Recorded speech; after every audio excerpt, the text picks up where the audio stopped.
तो दोस्तों, एक और नया दिन और मैं बलजीत परमार हाजिर हूँ एक नई कहानी, एक नया किस्सा लेकर। आपने बहुत से अंडरवर्ल्ड के किस्से सुने, मुंबई के, बाहर के, दूसरे तीसरे, जहाँ पे कोई आपको मामा मिलेगा, कोई चाचा, कोई डैडी, कोई मम्मी, कोई नाना, कोई नानी, इस किस्म के नाम, संबोधन आपको अंडरवर्ल्ड में समय समय पे मिलते रहे। अरुण गवली डैडी, उसकी पत्नी मम्मी, छोटा राजन नाना, उसकी पत्नी नानी, साधु शेट्टी या दुबई वाला शेट्टी, शरद शेट्टी, वो अन्ना, अन्ना का मतलब भी भाई होता। और उसके बाद सदा मामा, अरुण गवली का खास आदमी, बढ़िया मामा, छोटा राजन का खास आदमी, बहुत से ऐसे रिश्तेदार एक तरफ। इनके कुछ कारण होते हैं, इनको इस नाम से क्यों बुलाया जाता है, लेकिन आज हम जो बात कर रहे हैं वो इनकी नहीं करेंगे, ये तो पुराने किस्से हो गए। अभी हाल ही में मुंबई क्राइम ब्रांच ने सलमान खान के घर पे फायरिंग करने वाले उन साजिशकर्ताओं के खिलाफ एक कोर्ट में चार्जशीट फाइल की। उस चार्जशीट में दो जो मेन शूटर थे, जिन्होंने गोलियां चलाई थी, जिनमें से एक गोली सलमान खान की घर के गैलेक्सी अपार्टमेंट के पहले फ्लोर के बालकनी में लगी। उससे एक दिन पहले, जिस दिन ये गोलियां चलाई गई थी सुबह सुबह 6 बजे, उसके एक दिन पहले वो दो शूटर, जिनमें एक का नाम है विक्की गुप्ता, दूसरा का नाम है सोनू पाल। विक्की गुप्ता की अनमोल बिश्नोई से बात होती है, जो लॉरेंस बिश्नोई का छोटा भाई, आजकल अमेरिका में क्लब चला रहा है। क्लब तो बहाना है, काम तो अपने भाई का कर रहा है। 9 मिनट की वो पूरी बातचीत है, जिसका पूरा ट्रांसक्रिप्ट क्राइम ब्रांच ने चार्जशीट में लगाया। हुआ कुछ ऐसे कि जो मोबाइल फ़ोन इन दोनों से पकड़ा गया था, विक्की गुप्ता से और सोनू पाल से, उस पर एक रात पहले जो कॉल आई थी, एक दिन पहले, 2 दिन पहले, उनका ट्रांसक्रिप्ट पुलिस ने अपने तरीके से निकाल लिया, सर्विस प्रोवाइडर के जरिए, ऑफिशियली लेटर लिख के। उसमें से 9 मिनट की बातचीत सामने आती है। अनमोल बिश्नोई से बात करते हुए विक्की गुप्ता कहता हुआ सुनाई देता कि अभी थोड़ी देर पहले मेरी मामा से बात हुई और बहुत डिटेल में बात हुई। मामा ने हमें सब कुछ समझा दिया और मैंने भी जो कहना था उनको कह दिया। अब आप एक काम कीजिए, वो अनमोल बिश्नोई को ये बात कह रहा है कि जैसे आप और लॉरेंस बिश्नोई भाई हो, इसी तरह मेरा भी एक भाई है मेरे गांव में जकई। मैं आपका नंबर उसको मैं सेंड कर रहा हूँ और अपने भाई का नंबर आपको सेंड कर रहा हूँ। कल को अगर मुझे कुछ हो जाता है ये कारनामा करने के बाद, तो आप प्लीज़ मेरे भाई से बात ज़रूर करना। मैंने मामा को भी ये बात कही थी। अब लॉरेंस बिश्नोई का इसमें कोई अनमोल बिश्नोई का इसमें कोई लंबा चौड़ा रिएक्शन नहीं था। उसने खाली पहले इतना पूछा कि मामा से आपकी बात क्या हुई। उसका जवाब में ये विक्की गुप्ता ने बताया। कि मैंने कहा कि मेरे भाई से बात कर लेना अगर मुझे कुछ होता है, पकड़ा जाता हूँ या मारा जाता हूँ तो जो कुछ भी होता है। और इसमें और बहुत सी बातें होती हैं, जिनमें से कुछ बातें सुन के तो हंसी भी आती है। ये विक्की गुप्ता जो सलमान खान को मारने निकला था, जो उसके घर पे फायरिंग करने निकला था, इसको पहले मामा ने कहा कि तुम बहुत बड़ा एक इतिहास रचने जा रहे हो, जैसे कि बहुत बड़ा फ्रीडम फाइटर देश को आज़ाद कराने निकल रहा। उसको कही गई ये बात कि तुम देश के लिए बहुत बड़ा काम करने जा रहे हो। बिल्कुल उसी तरह जैसे हमारी कुछ पार्टियां आजकल अपने काडर को मुतासर करती हैं, उसी तरह इसको हौसला दिया गया कि तुम सलमान खान को नहीं मार रहे, तुम देश की सेवा करने जा रहे हो, तुम्हारे लिए देश ही सबसे बड़ा। और वही बात जो पहले मामा ने कही थी कुछ मिनटों के, वही बात अनमोल बिश्नोई उसको डिटेल में कहता। मतलब एक तरीके से उन नए लोगों को जिसने पहले कहीं किसी को मारा नहीं, कोई हार्डन क्रिमिनल नहीं है, खून खराबा जिंदगी में देखा नहीं, पहला पहला काम उनको मोटिवेट किया जा रहा है। ये मोटिवेशन के लिए उनको खुद बड़े लोग फ़ोन कर रहे हैं, एक मामा और उसके बाद भांजा अनमोल बिश्नोई। अब अनमोल बिश्नोई उसको कहता है कि ये कोई छोटा मोटा काम नहीं, तुम्हें डरने की ज़रूरत नहीं है, तुम कोई डर के सरेंडर नहीं करोगे। उसके घर के नज़दीक आजू बाजू में बाहर अंदर पुलिस वाले बहुत हैं, उनको देख के कहीं हाथ खड़े मत कर देना। तुम्हारा काम तो बंदूक चलाना है, सरेंडर नहीं करना। सरेंडर करना है तो भगवान के सामने करना है, ये पुलिस वालों के सामने सरेंडर नहीं करना। देखिए कितनी अच्छी शिक्षा। ये तो ऐसे है जैसे क्राइम का कोई नई गीता लिखी जा रही है, उसका पाठ कराया जा रहा है, कोई नया क्राइम का धर्म ग्रंथ लिखा जा रहा है, उसकी शिक्षा दीक्षा दी जा रही। इस तरीके से जो लोग आजकल धर्म चक्कर में फंस गए हैं, वो अल्टीमेटली धर्म संकट में भी फंसते नजर आ रहे हैं।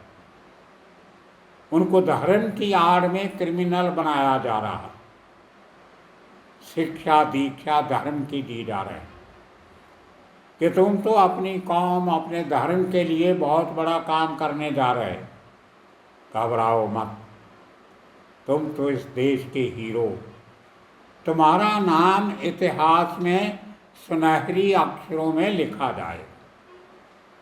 अब जब अनमोल बिश्नोई जैसा लॉरेंस बिश्नोई का सगा छोटा भाई बिहार के छोटे से गांव के गरीब लड़के को हाथ में तमाचा थमा के ऐसी बात कहे, तो वो आदमी तो अपने आप को महायोद्धा समझेगा। वो तो जान भी न्यौछावर कर देगा कि इतनी बड़ी बात इतने बड़े आदमी ने मेरे लिए कही, मैं तो इतिहास का रचेता हूँ, इतिहास रच रहा हूँ। कमाल है, ये बातें से हो जाती। अब इस किस्म की मोटिवेशन जो है वो कोई अंडरवर्ल्ड में नई बात नहीं है। बहुत से जो जातीय दंगे फसाद होते हैं, वहाँ पे अपने लोगों को मोटिवेट करने के लिए उनके आका इसी किस्म की शब्दावली का प्रयोग कर, हम खतरे में हैं, अपने आप को बचाने के लिए दुश्मन को मारना होगा। यही तुम्हारा धर्म है, यही तुम्हारा कर्तव्य है, यही तुम्हारी ड्यूटी है, और इसके लिए जान भी देनी पड़े तो दे देना, तुम शहीद कहलाओगे। तुम्हारे खानदान का हुलिया बदल जाएगा, तुम्हारे बुत बनेंगे, लोग तुम्हारी पूजा करेंगे, किसी चीज़ की कमी नहीं रहेगी।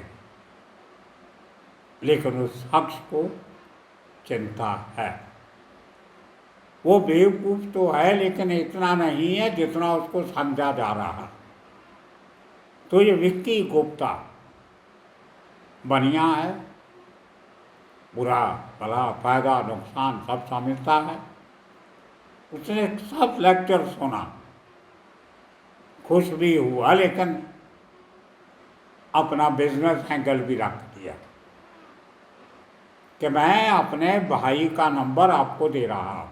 मतलब कल को अगर उसे पैसे टके की ज़रूरत हो, किसी किस्म की कोई दिक्कत मुश्किल आ जाए, तो आपको उसकी हेल्प करनी चाहिए, इसलिए नंबर दे रहा हो। नंबर काहे के लिए दे रहा है वो? इसलिए नंबर थोड़ी दे रहा है कि मैं कल मर जाऊंगा और अनमोल बिश्नोई मेरे भाई को फ़ोन करके अफसोस करेगा कि हमें बहुत दुख है, अफसोस है कि तुम्हारा भाई देश के लिए कुर्बान हो गया। उसके लिए फ़ोन नहीं कर रहा था। उसकी कुछ आकांक्षाएँ थी, कुछ आशाएँ थी, कुछ चाहिए था उसको। ये जो इंसानियत की, इंसान की मजबूरी होती है, आदमी यहाँ से इन लोगों की मजबूरी पता लगता। वो खुद तो मरने को तैयार है, इतना बड़ा रिस्क ले रहा है तो मर भी सकता था, लेकिन वो चाहता है कि मेरे पीछे मेरा भाई, मेरी माँ, मेरा बाप, मेरी बहन, उनका कुछ भला हो जाए। ये असली धर्म है कि अपनी जान गंवा के भी अपनों का भला मांगते हैं। ये अपनों का, समाज का नहीं। लेकिन एक आदमी को मारने चले और अपनों का भला चाहते हो, ये कहाँ का धर्म है, कहाँ का इंसाफ है? अब मुंबई पुलिस, क्राइम ब्रांच इस बात का पता लगाने में जुटी है कि ये मामा है कौन। 2-2.5 साल पहले, सिद्धू मूसेवाला के मर्डर के पहले, लॉरेंस बिश्नोई की पंजाब की एक जेल में एक कोर्ट में तारीख थी, पुराने केस। मैं बहुत सोच रहा था कि इतने रिमोट एरिया में छोटा सा शहर जिसमें इतने पुराने केस की हीरे गैस का वकील कौन होगा, देखते हैं। और दूसरे दिन अखबारों में मैंने उन वकील साहब का नाम पढ़ा। मैंने कहीं से उनका नंबर निकाल लिया अपने सोर्सेस से, उनसे बात की। वो वकील साहब कहने लगे कि मैं एक्चुअली, मेरे पास भी केस था, लेकिन मैं दूसरे शहर की कोर्ट में प्रैक्टिस करता हूँ। हमारा पंजाब में एक अनरिटन असूल है कि जिस ज़िले की या जिस बड़े शहर की अदालत में हम केस लड़ते हैं, तो दूसरी जगह पे जाके केस लड़ने में थोड़ी दिक्कत आती है। वहाँ के जजेस से हमारी पहचान नहीं होती, वहाँ के सरकारी वकील से, पुलिस ऑफिसर से, दूसरों से, तो काफ़ी समस्याएं आती हैं, प्रोफेशनल भी और पर्सनल भी। फिर वहाँ पे जाके रहना, बंदोबस्त करना, सिक्योरिटी, सेफ्टी सब। तो हम क्या करते हैं, अगर हमें कहीं अपने स्टेशन से दूर कहीं इस किस्म का बड़ा केस मिल जाए, तो हम उस स्टेशन के किसी बड़े वकील को जो हमारे टच में हो, हम उसको दे देते हैं। तो वो हमारे बेहाफ पे हमारे क्लाइंट का वकील बन जाता है, वकालतनामा साइन करके केस लड़ता है। और ऐसे ही हुआ। उस शहर के किसी और वकील ने लॉरेंस बिश्नोई की पैरवाई की। तो मैंने तो वकील साहब से मैंने बात की थी, उनसे पूछा कि ये सवाल मुझे पूछना तो नहीं चाहिए, लेकिन क्योंकि हम एक दूसरे को जानते हैं, मेरा कोई अल्टीरियर मोटिव नहीं है, मैं अपनी जानकारी के लिए खाली इतना पूछना चाहता हूँ कि जो पेमेंट होती है, ऐसे बड़े लोग लॉरेंस बिश्नोई जैसे, क्या ये पेमेंट भी करते हैं केसेस की, या आप डर के इनके लिए खड़े हो जाते? तो वकील साहब हंसने लगे, बोलते नहीं, हमें कोई डर नहीं लगता, हमारा तो काम ही कत्ल के केस, डकैती के केस, इस किस्म के खतरनाक केस लड़ते हैं, क्रिमिनल साइड के वकील हैं, सिविल केस हम लेते नहीं, और फ्री में तो काम हो नहीं सकता, हम फ्री में लड़ेंगे तो खाए के कहाँ से? हमारे आगे असिस्टेंट होते हैं, स्टाफ होता है, कंप्यूटर ऑपरेटर होते हैं, रिसर्च एसोसिएट होते हैं, काफ़ी अमला पैला रखना पड़ता, खर्चे भी बहुत हैं, लाइसेंसिंग पे खर्चा होता है। तो मैंने कहा तो क्या लॉरेंस बिश्नोई के बिहाफ से पेमेंट कौन करता है? तो थोड़ा हिचकिचाहट के बाद उन्होंने कह दिया कि कोई शख्स है जो अपने आप को लॉरेंस बिश्नोई का मामा कहता है, वो बातचीत करता है हमसे, हम मुझे यहाँ पता नहीं मामा है कि नहीं है, लेकिन उसकी बोलचाल जो है वो वही अब और इलाके की है, पैसे भी वो देता है और हमें गाइड भी करता है, उसको लॉ की काफ़ी नॉलेज है। वो वकील साहब ने तो यहाँ तक कह दिया कि मुझे तो ये भी लगता है कि शायद वो पीछे से खुद वकील है, यहाँ तक बात हो। मुझे ये बात बड़ी अचंभित लगी। मैंने दिल्ली पुलिस के अपने एक सोर्स को फ़ोन किया, मैंने कहा इतने केसेस लॉरेंस बिश्नोई के दिल्ली में चल रहे हैं, वहाँ पे कौन है जो उसके केसेस की पैरवी करता? तो सोर्स ने भी कहा कि इसका एक मामा है जो सब काम काज देखता। अब ये मामा रखने का मतलब ये है कि अगर कोई थर्ड आदमी, फैमिली के बाहर का आदमी किसी के केसेस की पैरवी करता तो पुलिस वाले उसको किसी न किसी तरीके से घेर सकते कि तुम्हारा क्या इंटरेस्ट है जो तुम इस आदमी के लिए वकील कर रहे हो, भाग दौड़ कर रहे हो, कभी पंजाब जाते हो, कभी हरियाणा जाते हो, कभी राजस्थान जाते हो, कभी और जाते, तुम्हारा क्या लेना देना? तो उन सब दिक्कतों से बचने के लिए लॉरेंस बिश्नोई ने बड़ा दिमागी कार्ड खेला।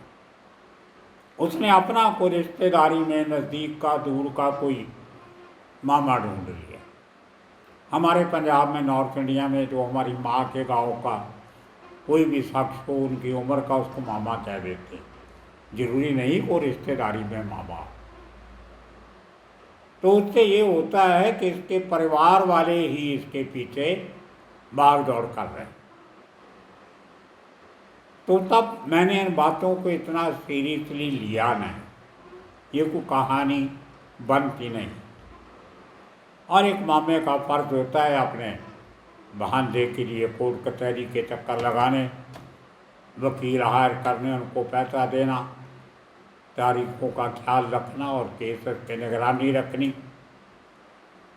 यही बात बाद में मुझे पंजाब के पुलिस ऑफिसर ने भी बताई अभी साल पहले, कि जब से लॉरेंस बिश्नोई को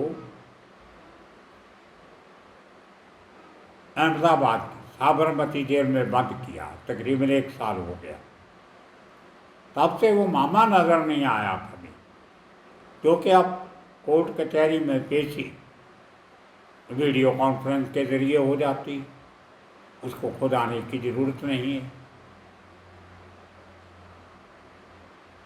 वकील पुराने किए हुए हैं, वही लड़ रहे हैं। लेकिन पहले मामा का आना पेशी पे इसलिए ज़रूरी हो जाता था कि उसका भांजा भी आ रहा है, कुछ बातचीत करनी होती है, कुछ अंदर की बातें होती हैं, कुछ सीक्रेट बातें होती हैं, कुछ मैसेज पहुंचाने होते हैं, पैसा कहाँ पड़ा है, कहाँ से लाना, किसको देना, क्या करना, वो सब बातें होती हैं जो अब हो नहीं सकती। तो इसलिए मामा जी ने भी कोर्ट कचहरी में आना बंद कर दिया। मानसा कोर्ट में भी नज़र नहीं आए वो मामा जी अभी कई तरीकों से, और बाहर बैठे वकील को पैसा भेज देते, हो गई ठीक है, ऑनलाइन ट्रांसफ़र कर दिया खाते में से, या किसी और शख्स को भेज दिया, और कुछ तो उन्होंने निकालना पड़ा है नहीं। तो दोस्तों, ये मामा जी हैं कौन? अब मुंबई पुलिस इस जांच में जुटी कि कौन है लॉरेंस बिश्नोई गैंग में मामा। लेकिन कुछ क्राइम ब्रांच मुंबई के ऑफिसर्स का ये भी मानना है कि शायद ये मामा खुद लॉरेंस बिश्नोई है।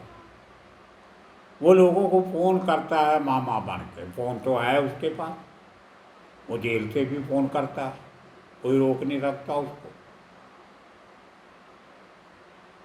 जैसे छोटा राजन फ़ोन करता था, नाना बोल रहा हूँ, बनिया मामा कहता था मामा बोल रहा हूँ, सदा मामा कहता था मामा बोल रहा हूँ, अरुण गवली कहता था डैडी बोल रहा हूँ।